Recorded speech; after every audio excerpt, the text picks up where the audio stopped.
Text line 601-879-4395. Reminding you, from business loans to online tools to cash management, Trustmark fits your business to a T, as in Trustmark, member FDIC. And in the Trustmark studios, it is the one and only Commissioner of the Department of Public Safety, Sean Tindell. Good morning, Sean. How are you, sir? Doing good. How you doing this morning, Paul?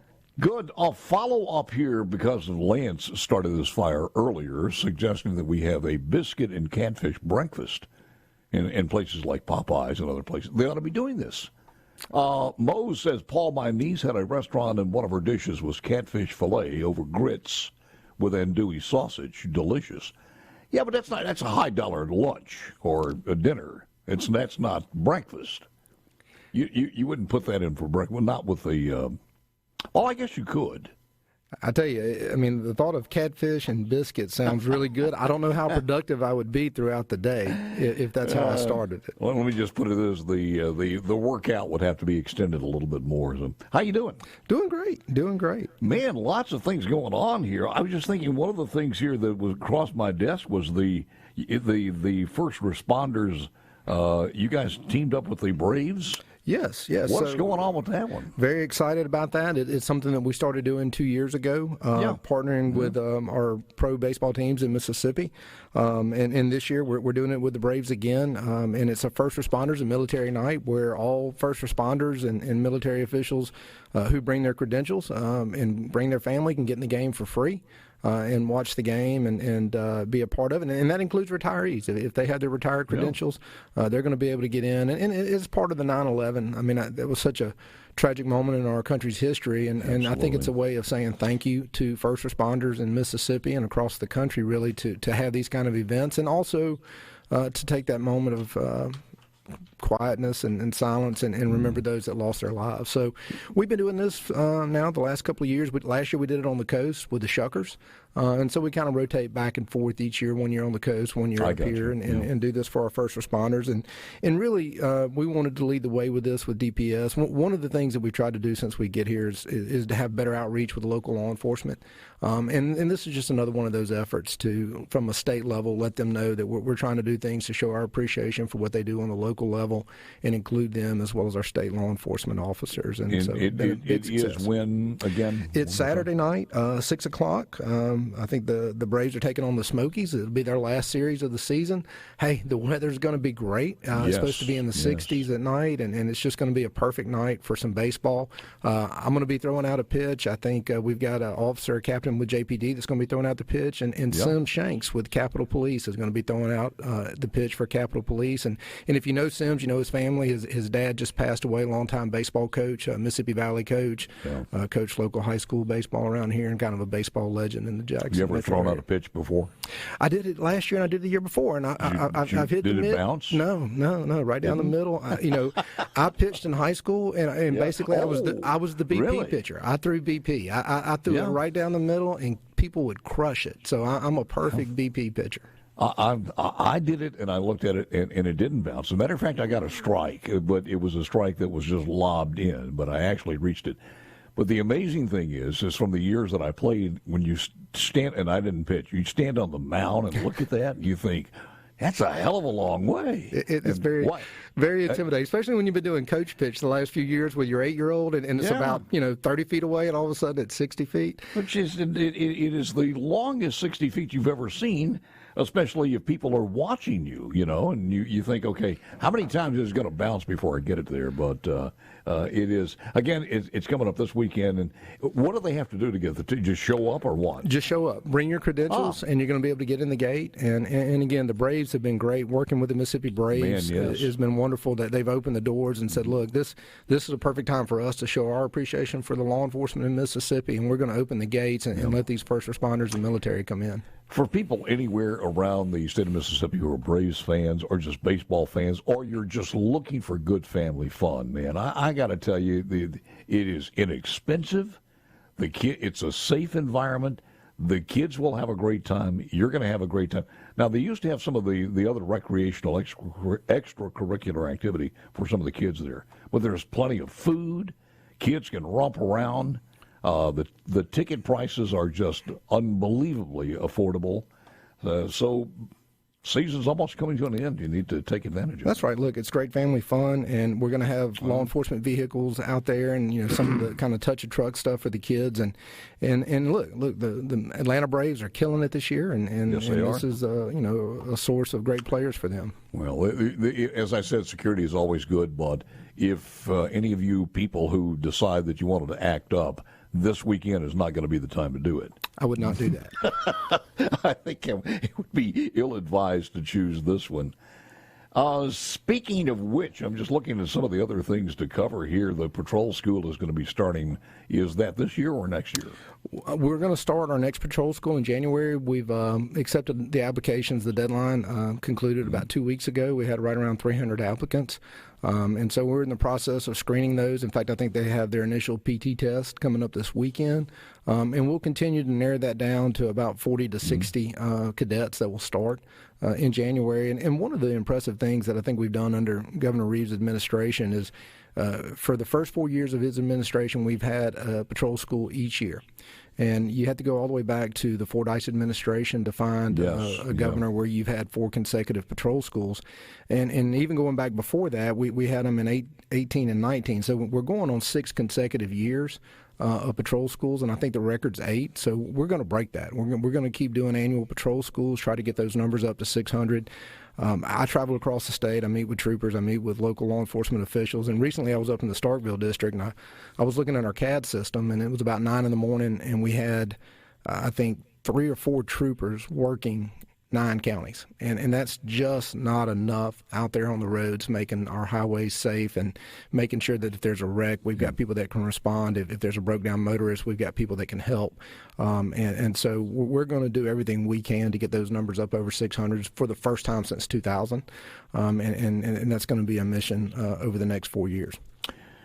I need to pause here and just ask you your thoughts on the fallen officer, Officer Griffin, who had retired. And it was a shocker to hear that. And I think most people understood that here's a guy who served admirably for all of his adult life, and it was an act of service that caused this. Absolutely. Sergeant Griffin was a very dear friend of mine, somebody that I'd come to know and love.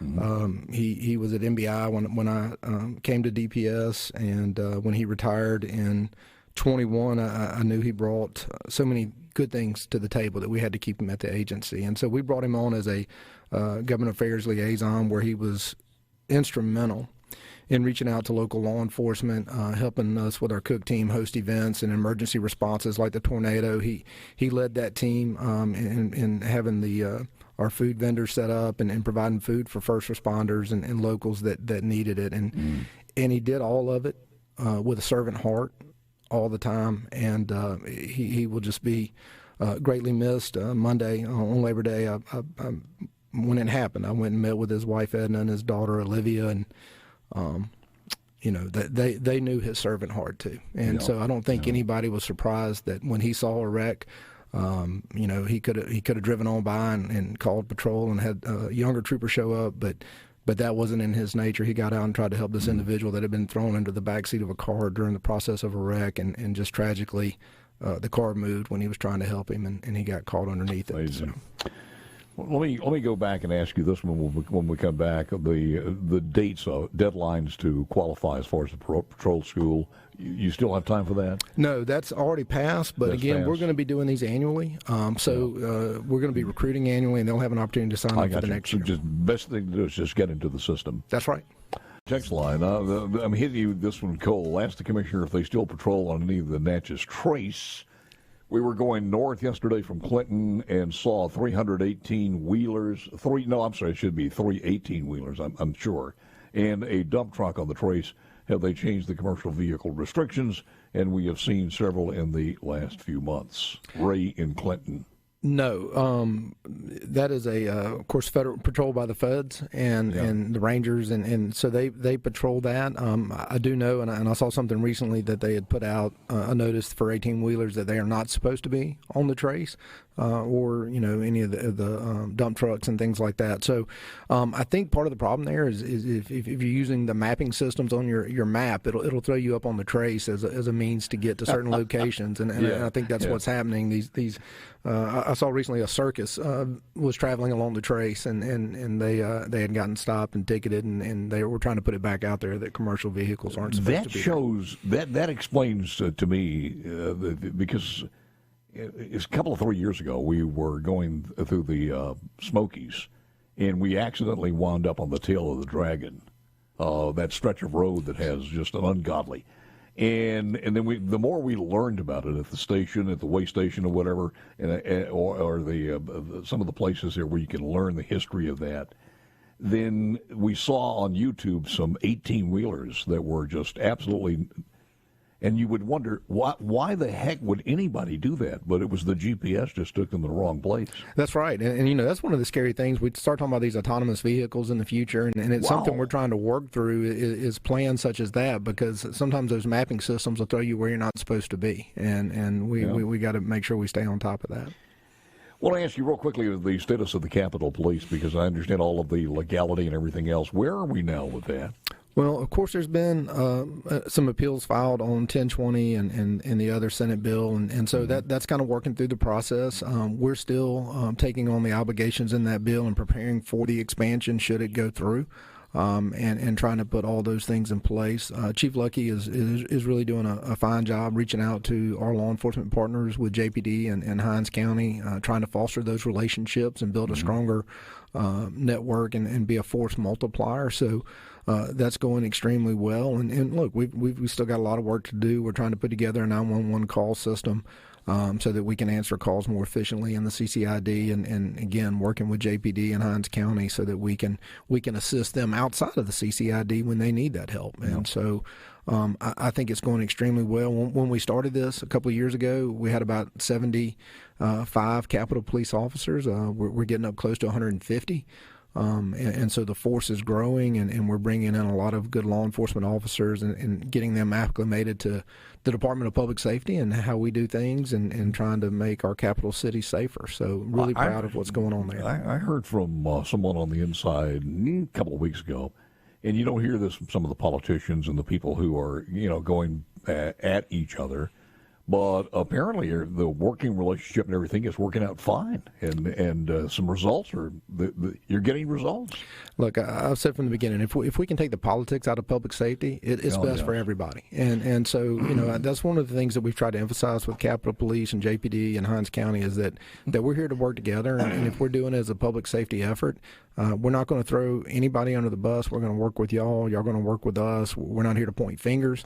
Let's make Jackson safer. Let's make Mississippi safer, and so that's what we're doing. The opportunity to take politics out of the public safety is not something that's going to happen during an election year.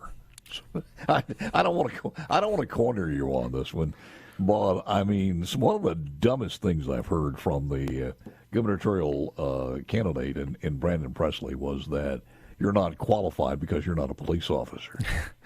And I'm sitting here, I'm just looking at this as the non-police area here as far as arresting the police, or traffic stopping, whatever. Commercial transportation enforcement, Capitol Police are part of it, of course, but Crime Stoppers, Public Safety Planning, Law Enforcement Officers Training Academy, Office of Forensic Laboratories, Homeland Security, Bureau of Narcotics, Bureau of Investigation, Highway Patrol, Driver Service Bureau, the driver's license. So it's a lot more than just the Highway Patrol. It is, and there's about 1,500 employees at the Department of Public Safety. We have about 800 to 900 that are sworn law enforcement officers. We've got 11 divisions, 5 of which are primary law enforcement divisions, 6 that do other things. And so it's a very large, it's a diverse agency. We have about a $200 million budget that we oversee with state and federal funds. And so there are a lot of moving parts. And look, one thing that I think that separates me from some folks is I don't try to pretend to be something I'm not. I think from the first time I came on this show and when I went around the state talking to local and state law enforcement troopers and everybody, one of the first things I told all of them is I'm not a law enforcement officer. I've never been to a law enforcement training academy. Yep. I've never made a stop. I've never done an investigation. But what I have done is been an advocate for public safety, and that started off when I got out of law school and became an assistant DA. And I worked to put criminals behind bars, and I was successful and got convictions against rapists and murderers and thieves and all kinds of criminals. And then I went on to become a city prosecutor for the city of Biloxi.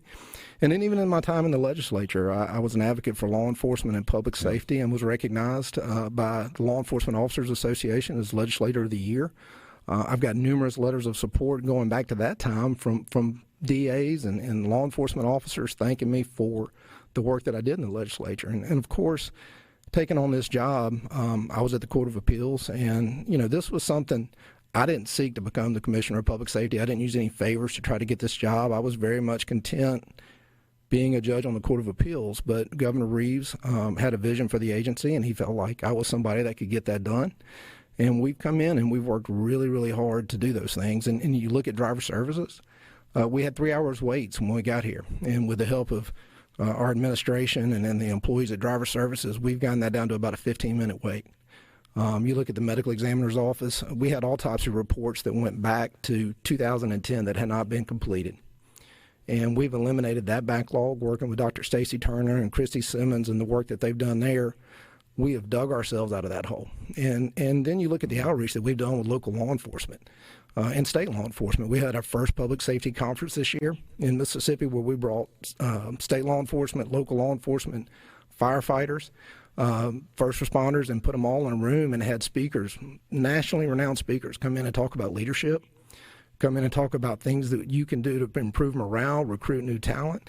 And all those are things that we've done to try to improve the Department of Public Safety, and it's all part of Governor Reeves' vision. And so when he made the decision to put me here, he knew my background, he knew my time in the legislature, and he knew that I would work tirelessly to improve public safety in Mississippi and make DPS be the best agency it could be. Kudos in a lot of different areas, from driver's license to the trooper school, and also the other agencies too, the crime bureau and things such as that. I mean, it was a specious argument in the first place, because really the arresting officer, the officer who wrote the ticket, and the lawyer are going to wind up together anyway in the courtroom sooner or later before a judge. So they just bypass that step and put you in there, so, as a lawyer and a former judge also. So well, and again, it was a smart move. Nobody's seen me walking around wearing a badge. I don't even carry a gun. That's not me. I've tried to be an advocate for the men and women in law enforcement, and but listen, I always say this too, because there were a lot of people said and I remember having this argument one time on the air. The administrator of the hospital is not even a doctor, and I thought, wait a minute, that's kind of stupid. They're not to be operating within the confines of the hospital. They are in the administrative. Their expertise needs to be in a different area. And you wouldn't believe the arguments we had back in those days on this one, and I think this has the same tenets as that in a lot of different ways. Anything else we want to mention here? Well, we have a couple of seconds. Well, I can tell you that we're expanding public safety. You look at what we've done at MBI. We've added about 20 new MBI agents. We've had about 10 troopers that have come over as trooper investigators. We've also hired 10 new agents from outside of DPS to come in, and that's been a monumental effort, and so we're making moves there. You look at our legislative agenda for next year. We're going to push for law enforcement pay raises again. You look at what neighboring states are doing. We've got to get those numbers up. We got to get those benefits where they need to be. And you go back to the sacrifices that these officers make each and every day, where they're putting their lives on the line. And we need to make sure that we're getting the best and brightest into this profession, and that we reward them for taking on the responsibility that they have to take on when they take these jobs. And so, what does that look like, Commissioner, as far as the quality of recruits that we're getting? Well, it's something that we got to make a bigger emphasis on, and it's harder to get folks into these jobs, but we cannot let the demand of filling these posts negate the quality of people that we're putting in there. That's how important it is. And so we're trying to set those bars high, but we've got to also sell them on the benefits of being a law enforcement officer, both personally and financially, and part of that is getting local departments in the state to increase that salary. Just another reminder, take advantage of the Braves game coming up on Saturday with the family. It's all yours, and again, it's no cost, so check that out before Saturday. Today's already Thursday, so make your plans. Commissioner, it's always good having you, sir. Appreciate it very much. Great to be here, Paul. Appreciate y'all. You got it. Commissioner Sean Tindell, the